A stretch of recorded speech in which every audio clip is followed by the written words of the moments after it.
हमारे साथ है, सिमरन को बुलाऊंगी कि वो इस कलमा को पढ़े, हमारे सामने बयान करे कि जब तू अपनी बादशाही में आए तो मुझे याद करना। पढ़ लिया था, इसलिए बादशाहों का बादशाह जो लिखा हुआ था उसने कहा है कि आज ही तू मेरे साथ फिरदौस में होगा। मसीह में आप सबकी सलामती हो। आए हम खुदावन के कलाम की तरफ बढ़ेंगे और दूसरा कलमा जो यीशु मसीह ने सलीब पर बोला मैं आपके सामने बयान करूंगी, जो भी सिस्टर ने तलावत की है लूका 23 बाब की, और मैं आपके सामने उसको बयान करूंगी। ये कलमा एक नजात का कलमा था, इसको नजात का कलमा कहा जाता है, और मैं दोबारा से इसको रीड करूंगी। फिर जो बदकार सलीब पर लटकाए गए थे उनमें से यूं ताना देने लगा कि क्या तू मसीह नहीं तो अपने आप को और हमको बचा।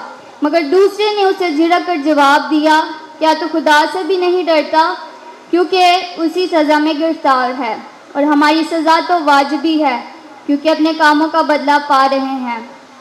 लेकिन उसने कोई बेजा काम भी नहीं किया। फिर उसने कहा, ऐ यीशु, जब तू अपनी बादशाही में आए तो मुझे याद करना। उसने उससे कहा, मैं तुझसे सच कहता हूँ कि तू आज ही मेरे साथ फिरदौस में होगा। आमीन। यीशु मसीह ने जब ये कलमा बोला तो यीशु मसीह के सलीब पर जब यीशु मसीह लटकाए गए तो यीशु मसीह के दाएं और बाएं तरफ दो डाकू भी थे जो यीशु मसीह के साथ ही मसलूब किए गए। हम देखेंगे कि दो बदकार डाकू के दरमियान यीशु मसीह की मसलूबियत। यीशु जो दो बदकार डाकुओं के दरमियान मसलूब किया गया, यीशु को कोड़े लगाए गए, कांटों का ताज पहनाया गया और इतनी दर्दनाक हालत में भी उसके बाद यीशु मसीह को दो बदकारों के दरमियान मसलूब किया गया, और इतनी तकलीफ के बाद भी यीशु मसीह उन गुनाहगारों में गिना गया। और यहाँ पर एक पेशन गोई जो यशायाह नबी की मार्फत की गई थी, यशायाह 53 चैप्टर नंबर और वर्स नंबर उसकी 12 है कि वो खताकारों के साथ शुमार किया गया तो भी बहुतों के गुनाह उसने उठा लिए और खताकारों की शिफायत की। और पलूस भी यीशु मसीह के बारे में कहता है कि वो गुनाह से वाकिफ ना था, लेकिन हमारे गुनाह के लिए वो गुनाहगार गिना गया। यहाँ पर मैं बताती हूँ कि जो यीशु मसीह को बदकार इसलिए गिना गया क्योंकि यहाँ पर जो यशायाह नबी की पेशन गोई थी वो पूरी हुई कि यीशु मसीह गुनाहगारों में गिना जाएगा। और अब दूसरा पॉइंट देखते हैं कि गैर टाइप डाकू का बयान। यीशु के जो दाएं और बाएं तरफ जो दो डाकू थे उनमें से एक हमने वर्ष में पढ़ा कि यीशु मसीह को ताना देने लगा कि क्या तू मसीह नहीं है, और वह यीशु को उकसाता है और यीशु को ताने देता है कि तू खुद को भी बचा और हमें भी बचा। वो जानता था कि ये यीशु मसीह का मसा किया हुआ बेटा है, और उसने कहा डाकू ने कि तू खुद को भी बचा और मुझे भी बचा। यीशु ने औरों को भी और मुसीबतों से, तूफानों से और बदरूहों से भी आज़ाद करवाया था, और वो मसीह को यहाँ पर उकसाता है।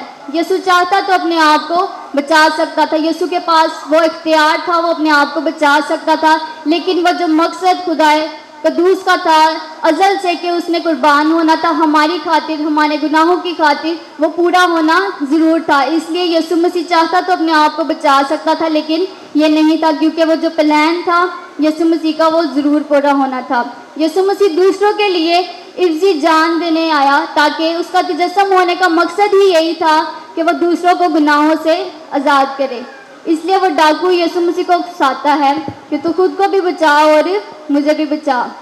इस डाकू के दिल में कोई ताइब दिली नहीं थी, उसको अपने किए हुए कामों पर कोई शर्मिंदगी नहीं थी, उसे अफसोस भी नहीं था कि मैंने माजी में जो भी गुनाह किए जिसकी वजह से उसको मसलूब किया गया था, और उसको कोई शर्मिंदगी नहीं थी कि मैंने गुनाह किए हैं, और वह यीशु मसीह को वहाँ पर उकसाता है। और हम देखते हैं यहाँ पर दूसरा डाकू है जो उसे झिड़क कर जवाब देता है कि क्या तू खुदा से भी नहीं डरता।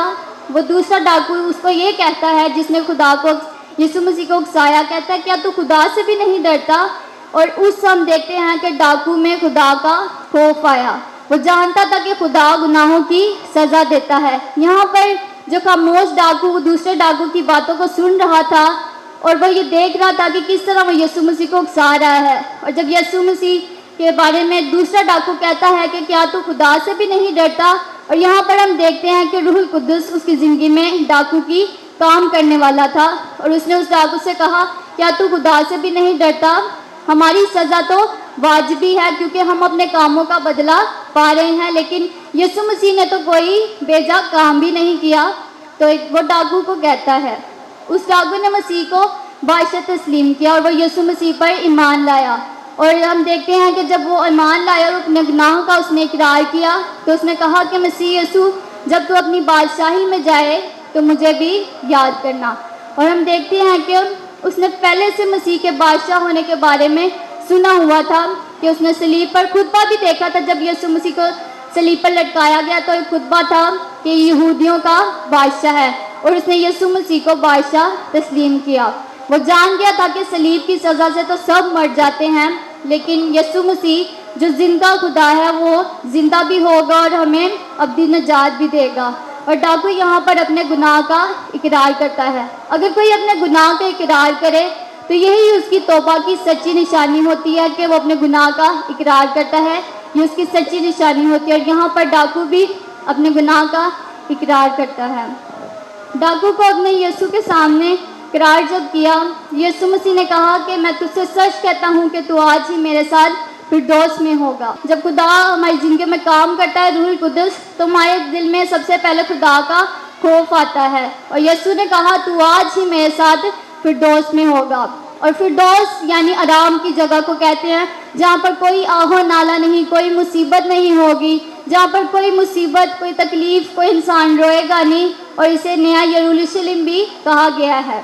اور جو یسوع پر ایمان لاتا ہے، اگر وہ موت مر بھی جاتا ہے تو اگر وہ ایماندار ہے وہ فردوس میں اس کی جگہ ہوتی ہے۔ اور ہم دیکھتے ہیں کہ یسوع نے ڈاکو کو معاف کر دیا اور وہ بھی فردوس میں داخل کیا گیا۔ یسوع صلیب پر جسم میں لٹکایا گیا تھا، اور اگرچہ وہ جسم میں تھا تو وہ باڈی رکھتا تھا، لیکن اس کے پاس اختیار بھی تھا، تو وہ پوری کائنات کا وہ خالق تھا۔